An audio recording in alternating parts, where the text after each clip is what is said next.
Hey everyone. Um, if Microsoft Word is not opening on Windows 11 in 2026, like nothing happens when you click it, or it crashes immediately, don't worry. In this video, I'll show you how to fix Microsoft Word not opening step by step. First, open Microsoft Word and restart your computer.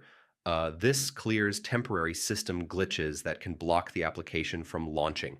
Next, run Word as administrator. Sometimes permission issues prevent Word from opening properly. Now, open Task Manager and end any Word-related processes.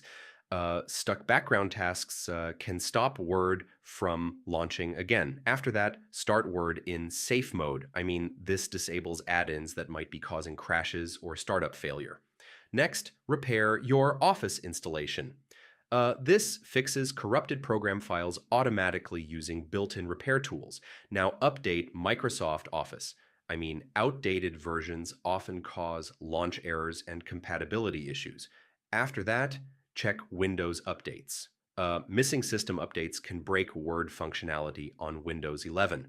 Finally, if nothing works, reinstall Microsoft Word. I mean, this gives you a fresh installation with all issues removed. So yeah, that's how you fix Microsoft Word not opening on Windows 11 in 2026. Follow each step carefully and your Word should start working again.